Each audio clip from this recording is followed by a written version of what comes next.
Damai sejahtera dari Allah Bapa yang melampaui segala akal dan budimu, itulah yang menyertai hati dan pikiranmu sekalian. Di dalam nama Yesus Kristus Tuhan kita. Amin. Shalom buat kita semuanya. Bapak Ibu saudara-saudaraku yang dikasihi Yesus Kristus, firman Tuhan yang menjadi renungan buat kita hari ini, yaitu yang terambil dari Lukas pasal yang ketiga, dimulai dari ayat yang ke-15 sampai ayat yang ke-17, kemudian dari ayat yang ke-21 sampai ayat yang ke-22. Lukas 3 ayat 15 sampai 17 tambah 21 sampai 22. Mari saya bacakan kepada kita dengarkan baik-baik. Tetapi karena orang banyak sedang menanti dan berharap, dan semuanya bertanya dalam hatinya tentang Yohanes, kalau ia adalah Mesias, Yohanes menjawab dan berkata kepada semua orang itu, "Aku membaptis kamu dengan air, tetapi ia yang lebih berkuasa daripadaku akan datang, dan membuka tali kasutnya pun aku tidak layak. Ia akan membaptis kamu dengan Roh Kudus dan dengan api. Alat penampi sudah di tangannya untuk membersihkan tempat pengirikannya dan untuk mengumpulkan gandumnya ke dalam lumbungnya. Tetapi debu jerami itu akan dibakarnya dalam api yang tidak terpadamkan." Ketika seluruh orang banyak itu telah dibaptis, dan ketika Yesus juga dibaptis dan sedang berdoa, terbukalah langit dan turunlah Roh Kudus dalam rupa burung merpati ke atasnya. Dan terdengarlah suara dari langit, "Engkaulah anakku yang kukasihi, kepadamulah aku berkenan." Demikianlah firman Tuhan. Bapak Ibu saudara-saudaraku yang dikasihi Yesus Kristus dan diberkati Tuhan, satu kali pernah saya dipanggil untuk memimpin Natal di satu gereja yang saya tidak pernah datang ke gereja itu. Dan jemaat para haladonya pun juga tidak mengenal saya. Kebetulan ada satu orang dari antara mereka yang meminta saya, padahal dia juga tidak hadir di tempat itu ketika Natal itu. Karena tempat itu begitu jauh, saya mengajak jemaat Sintua yang waktu itu dia memiliki mobil. Saya ajak dia, dan dia bawa supirnya, dan juga ada 1-2 orang naposo bulung ketika itu. Sampailah di tempat yang sudah ditentukan di gereja itu, dan ternyata jemaat dan para halado gereja itu menyambut kita di depan pintu. Dan saudara-saudara, sebelum kita keluar, seorang Sintua itu berkata kepada saya, "Emang pendeta, lo mau buat tasmu? Enak. Biar saya yang bawa tasmu." Kebetulan Sintua ini orangnya keren lah, ganteng, tinggi, besar, putih, hidungnya mancung, rambutnya lurus, pokoknya keren lah, dengan jasnya yang berwibawa.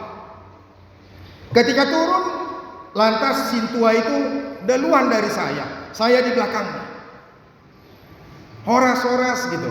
Jadi ketika sampai bersalaman, terus seluruh para halado di situ horas amang padina nami, "Nina tu situa naniului," ya kan? Audi budina. Jadi Roma situa irokon dangau paditai.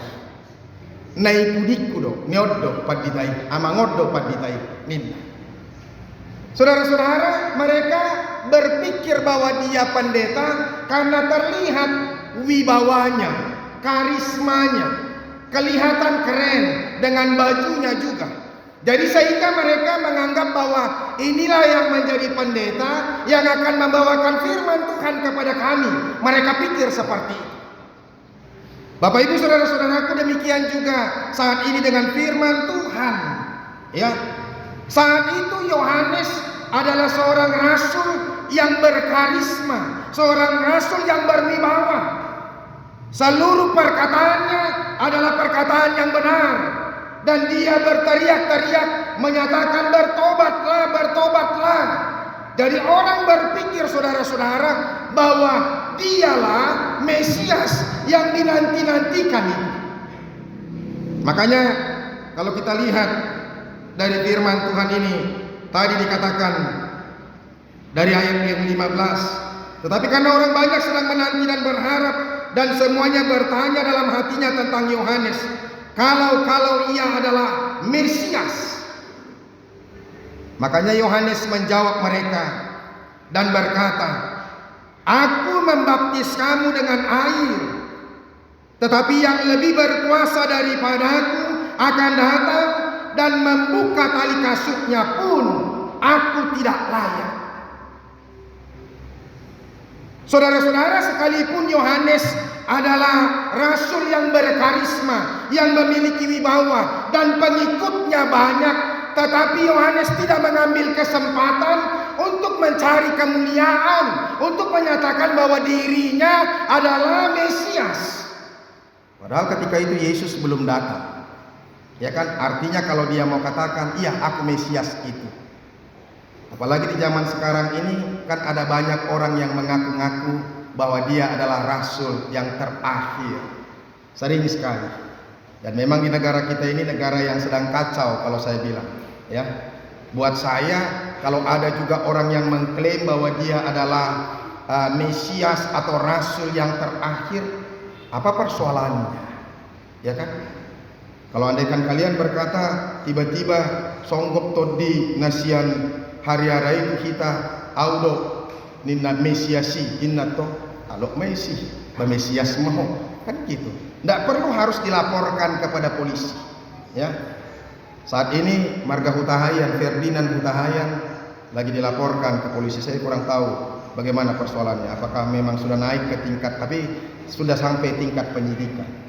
Ya. Hanya karena dia mengatakan kasihan Tuhanmu lemah, ya kan? Tidak seperti Tuhanku yang kuat dan tidak perlu dibela.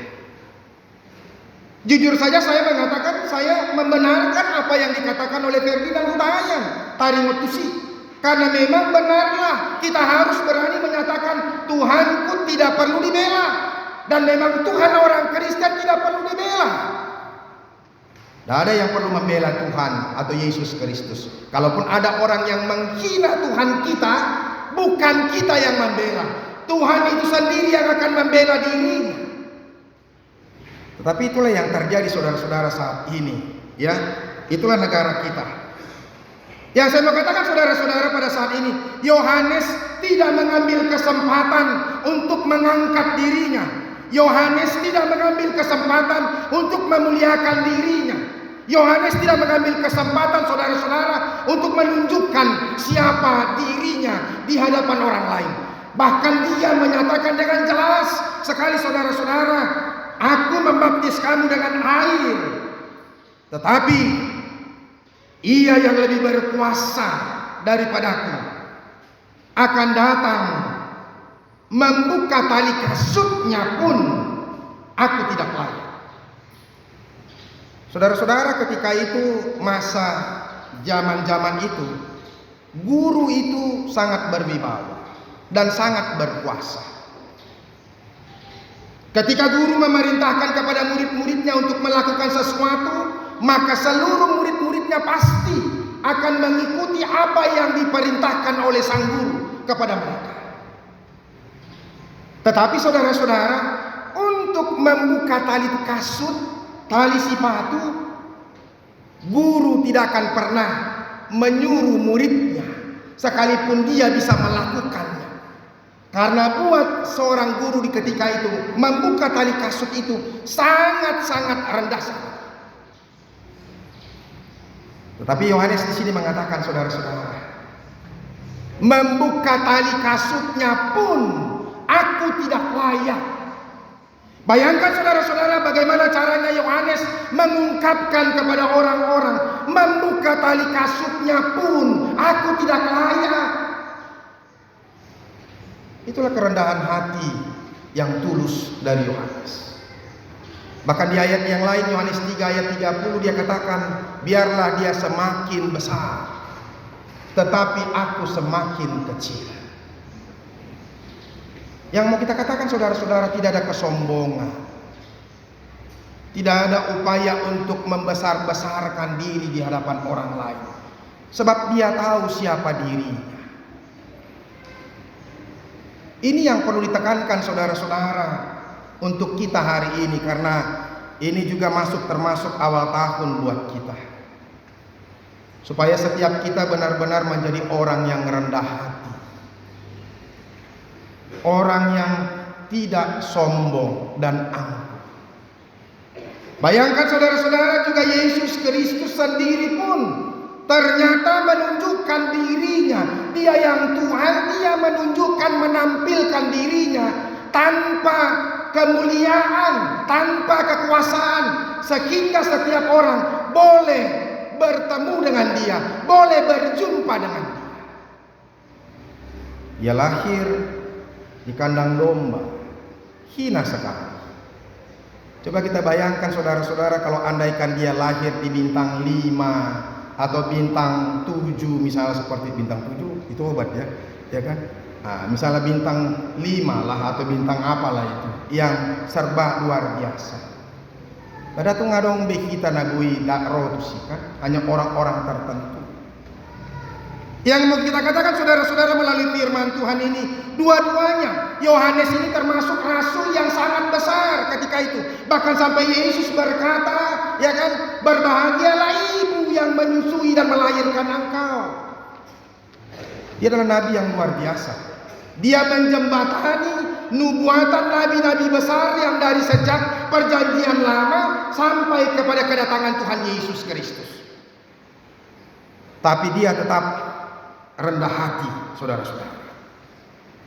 Bapak ibu saudara-saudaraku yang dikasihi Yesus Kristus, ini sekali lagi yang mau disampaikan oleh firman Tuhan ini bagi kita. Yohanes tidak menjadi narsis. Itulah bahasa anak-anak muda, narsis. Tapi tahukah kita arti narsis? Narsis dalam artinya itu mau menunjukkan kepada orang bahwa dia memiliki rasa percaya diri yang berlebih dan selalu berupaya untuk menunjukkan dirinya kepada orang lain, termasuk juga dengan selfie. Kita kan sering selfie kan, kalau ada handphone, kadang-kadang mulut kita macam-macam lah gayanya, ya kan? Orang mau lihat, inilah diriku, selfie, ya kan? Mau menonjolkan dirinya, mau menunjukkan jati dirinya kepada orang lain. Ini aku, ya kan? Jadi oleh karena itu saudara-saudara, sementara Sigmund Freud, seorang psikologi yang terkenal itu, justru berkata lebih keras lagi tentang itu saudara-saudara. Bukan hanya soal kepercayaan diri yang berlebih. Ternyata bagi Sigmund Freud, narsisisme itu adalah gangguan kepribadian narsistik. Itu yang disebut dengan narcissistic personality disorder. Ya, yaitu gangguan kepribadian narsistik. Jadi saudara-saudara, orang-orang yang narsis ternyata adalah orang yang terganggu juga kejiwaan. Tapi hati-hatilah. Makanya coba kalau kita lihat di sini, kebetulan saya baru googling karena hebat sekali ya Yohanes ini. Saya pikir bagaimana dibandingkan dengan kehidupan kita saat ini.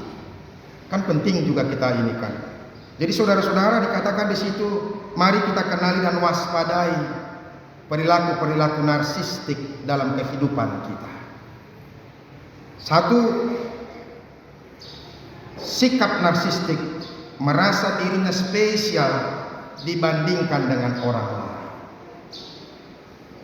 Tidak hanya sekedar arogan atau sombong, ciri orang narsis adalah merasa dirinya jauh lebih penting dibandingkan orang lain.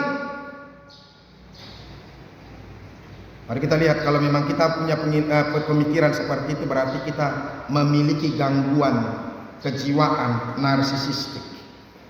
Baru yang kedua, saudara-saudara, kita harus waspadai hidupnya dalam dunianya sendiri. Inilah orang yang narsis. Ciri orang narsis berikutnya adalah suka menciptakan dunia sendiri di dalam pikirannya.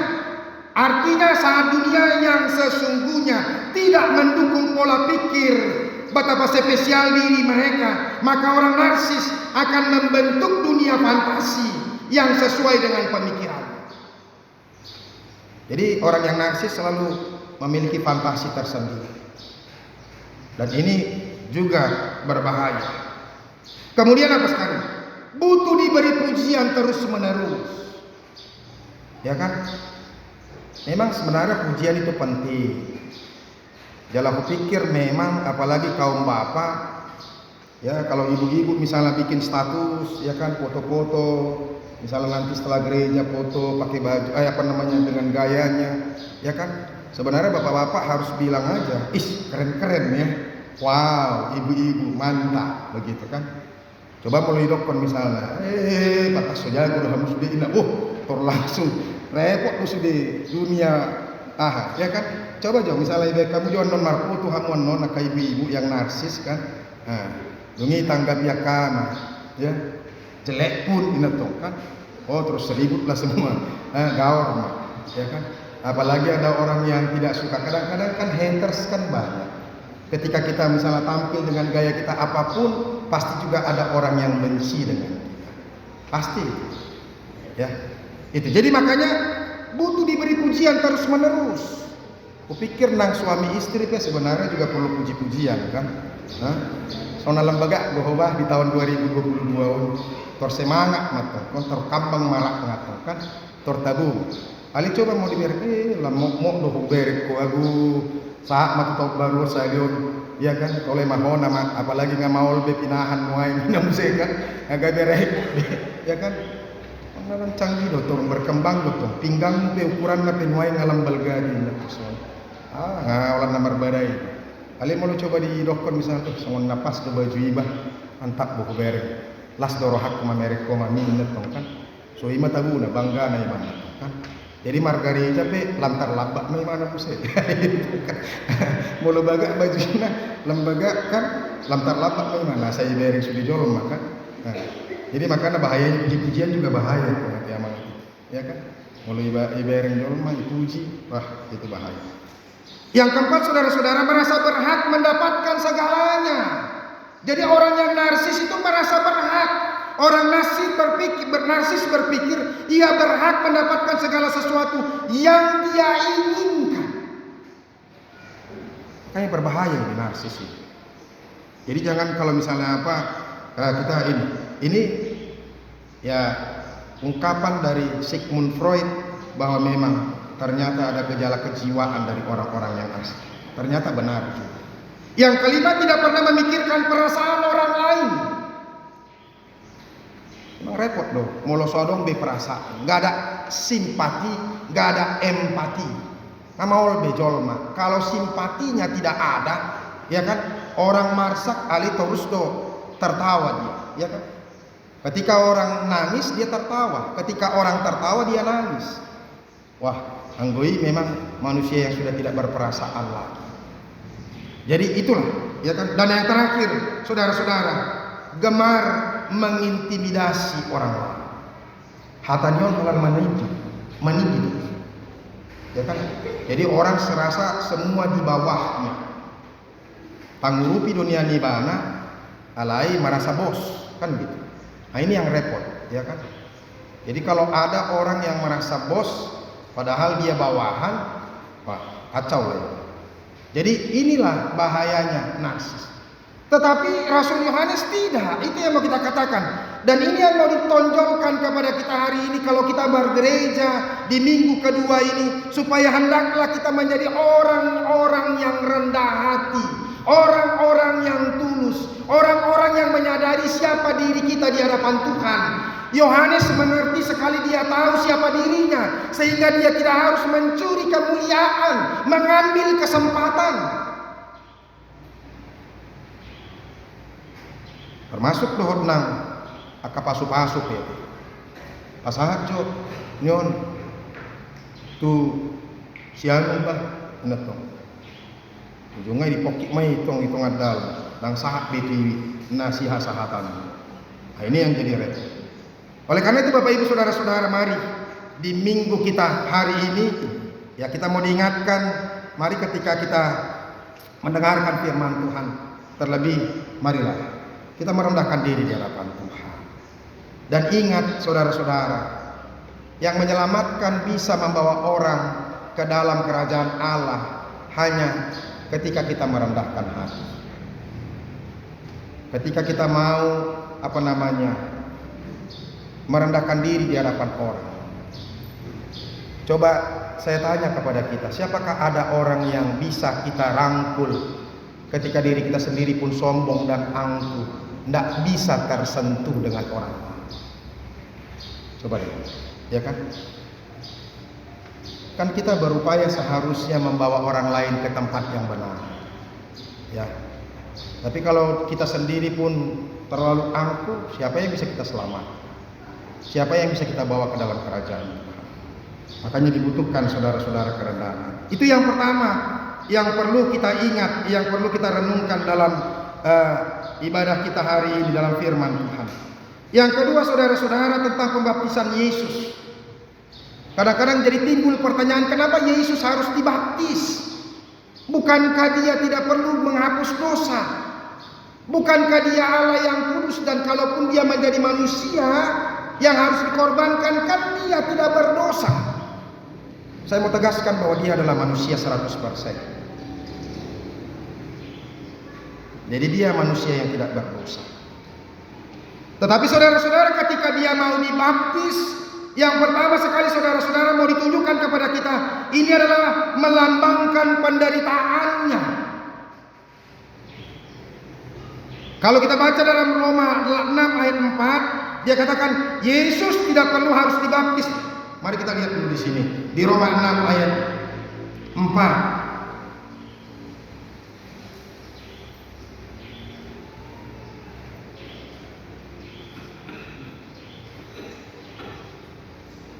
Ya. Dengan demikian kita telah dikuburkan bersama-sama dengan Dia oleh baptisan dalam kematian, supaya sama seperti Kristus telah dibangkitkan dari antara orang mati oleh kemuliaan Bapa, demikian juga kita akan hidup dalam hidup yang baru. Jadi kalau Yesus dibaptis ketika itu mau menunjukkan kepada orang, saudara-saudara, bahwa dia akan menderita. Sebagai manusia dia akan menderita, disalibkan. Jadi pembaptisan Yesus bukan pembaptisan pertobatan. Dia tidak perlu bertobat, dia tidak perlu mengakui dosa-dosanya. Kitalah yang mengakui dosa-dosa kita di hadapan Tuhan. Jadi itu melambangkan tugas, ketaatan Yesus untuk melakukan tugas-tugasnya. Ya. Kalau di ayat yang lain saudara-saudara, dia yang tidak mengenal dosa menjadi dosa supaya orang lain boleh diselamatkan. Dia tidak pernah berdosa. Kalau di Ibrani dia katakan dia sama seperti kita, bisa merasakan kelemahan-kelemahan kita, tetapi hanya bedanya dia tidak jatuh ke dalam dosa. Itu surat Ibrani. Lemah loh kita. Jadi makanya diakui Yesus. Yesus kan sudah menjadi manusia. Bergumulkah Yesus ketika di ujung simbolis? Bergumul. Ya kan, marahkah dia melihat orang-orang yang angkuh munafik? Marah. Marah sekali bahkan. Ya kan? Tapi kemarahan Yesus itu justru kemarahan yang tidak dalam dosa. Jadi salah sekali saudara-saudara kalau kita tidak marah dengan ketidakadilan. Salah sekali kita saudara-saudara kalau kita membiarkan ya kejahatan boleh terjadi. Justru kita harus ikut menegur supaya kejahatan itu jangan sampai semakin berkembang. Itulah tugas kita. Tapi manusia kan nggak mau terganggu, nggak mau terlihat bahwa dia jahat. Orang yang marah kan terlihat bahwa apa? Terlihat dia kasar, ya kan? Harus marah dong dengan kejahatan demi kejahatan yang dilakukan oleh manusia. Jadi itu makanya saudara-saudara, pembaptisan Yesus mau melambangkan penderitaannya. Pembaptisan Yesus mau menunjukkan solidaritasnya atas kelemahan-kelemahan kita sebagai manusia yang berdosa, sehingga kita boleh datang kepadanya karena dia mengerti. Waktu sidoina, waktu sidoa mengolomartanya kita ali Tuhan, atap mahamio, ali Tuhan sesa modosanan. Jadi makanya dia katakan waktu sido salhutna, keluhan, pergumulan. Saya tahu, saya paham. Makanya dia katakan, marilah kepadaku hai kamu yang lemah, letih, lesu dan berbeban berat. Molotan obat kita rodo Kristus, bukan melarikan diri dari Tuhan. Justru kita semakin datang kepada Tuhan, meminta kekuatan daripadanya, supaya setiap orang yang mengalami pergumulan, dia akan kuatkan, dia akan teguhkan. Karena disitulah dia bisa mengerti kelemahan-kelemahan kita, penderitaan kita. Dalam hidup ini ada banyak sekali yang membuat kita lemah. Ada. Nah, ada yang bilang, jangan ada orang yang bisa bilang. Kadang-kadang ketika kita mengatakan sesuatu pun, ketika orang sogokir dapat ditai, lomo-lomo nado, ya kan? Tapi kalau kita bilang, karena kita aja yang tidak bisa mengerti apa yang kita lakukan. Sama seperti ketika kita mengerti orang lain, mau misalnya, mau dia do wali kota minna kita, ya kan? Hanya karena kita nggak mengerti apa tugas-tugasnya, maka kita bilang dia tidak mengerti kepada kita. Demikian juga orang tua, anak kepada orang tua, ya kan? Mau do makon pindah, dong bere, walau pindah hidup nggak pernah dia berikan. Justru karena ketika dia tidak berikan, berarti ada sesuatu yang harus yang baik gitu. Misal kalau dia berikan pun toh juga itu mencelakai kita misalnya. Jadi makanya untuk anak-anak muda juga jangan suka-suka bilang orang tua kolot gitu ya. Aku kadang-kadang mau iruk ke anak-anak sekarang, bapak ini mama ini kolot kali, ya kan? Saya mau katakan kepada kita, mamamu, bapakmu yang kolot itu justru menjadikan kau seperti ini sekarang. Itu yang pernah saya bilang, saudara-saudara. Kalau melihat orang tua kita sekarang, ya banyak orang yang sombong kepada orang tuanya, apalagi malu kepada orang tuanya. Coba bayangkan ketika orang tua kita sudah bungkuk-bungkuk tua, mungkin dede mengusai setelah dirupani maaf suka ke belakang, nggak tahu lagi dia, nggak sadar diri, maila mai kita maradopor nasida. Bisakah kita bayangkan saudara-saudara, dulu dia juga yang membersihkan ketika kita kotoran. Dia kan yang membersihkan ketika pikiran kita masih tidak di situ, ya kan? Dia juga orang tua kita yang mendidik kita. Kalau kita bilang orang tua kita kolot, gaya kita itu karena orang tua kita. Baju nata pakai petonggon atau rasta manuhon. Kenapa kita harus sombong dan angku mengatakan orang tua kita kolot dan segala macam? Kolot pen atau rasta buktina di pasikolau do kita. Kan? Bayangkan kita menghina orang tua kita kolot, miskin, malu aku menjadi anakmu yang miskin. Padahal dia menyekolahkan kita, dia miskin saja masih bisa menyekolahkan kita, memberikan yang terbaik. Masa sih kita harus menghina mereka? Gari adikku sadar do kita, Tuhan maafkanlah aku. Kenapa aku tidak pernah menghargai orang tua? Enggak mendok malu mangul di penatorasta. Memang kita harus terus mengasihi sampai dia mati. Makanya itu nongkrong, jangan sampai ada anak-anak muda yang tidak menghargai orang tua. Jangan sampai. Kalaupun kita pintar sekarang karena orang tua kita. Kalaupun kita hebat sekarang karena orang tua kita. Sarjana S2, S3 pun kita karena orang tua kita. Jadi kalau ada orang yang sok-sokan. Apalagi maradu pun akan tua-tua kadang-kadang naposon melihat orang yang agak sedikit biasa-biasa saja dan ngulu mangatoi. Kadang-kadang najisian mau mamerintol masuk, ya kan? Mulu adong misalnya butar-butar na jago hormat maibana udah on amu kudo nah kali mulu adong butar-butar parojek bah mamerek so ibe, ya kan? Arek so. Ya, jangan karena kehebatan, kekayaan dan sebagainya. Yang terakhir saudara-saudara, dan ini perlu kita camkan baik-baik, kepada Tuhan diberikan kuasa penghakiman. Kepadaku telah diberikan kuasa, segala kuasa di sorga dan di bumi. Saudara-saudara, Yesus memiliki otoritas atas sorga dan bumi, bahkan otoritas atas kepunyaannya, yaitu kita semua. Dia berkuasa atas kita. Dia berhak menentukan. Makanya dikatakan dia 17 saudara-saudara tadi, ya, alat penampi sudah di tangannya untuk membersihkan tempat pengirikannya dan untuk mengumpulkan gandumnya ke dalam lumbungnya. Tetapi debu jerami itu akan dibakarnya dalam api yang tidak terpadamkan. Siapa yang menjadi gandum di sini? Siapa kita yang menjadi jerami? Kita yang menjawab dalam hati kita. Yang jelas gandum akan dikumpulkan karena dia berguna. Tapi jerami tidak berguna, dia harus dibakar. Kalau kita tahu ternyata saudara-saudara kuasa penghakiman hanya diberikan kepada Tuhan, kenapa kita juga tidak percaya 100% kepada Tuhan Yesus? Makanya melalui ini kita diingatkan saudara-saudara supaya kita sungguh-sungguh percaya. Jangan lagi ragu-ragu, ya kan?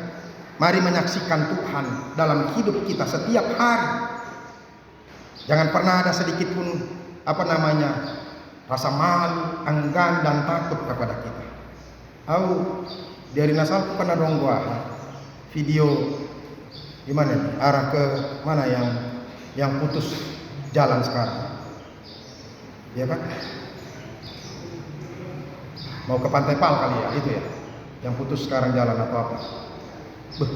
Biar doroha, apalagi mau angin kencang, mau di garis jauh di bawah kamu udah mau angin kencang kian, garis jauh, ngiri dong lala. Jabutai misalnya, seakan-akan ngirana diangkat, warna tarupi.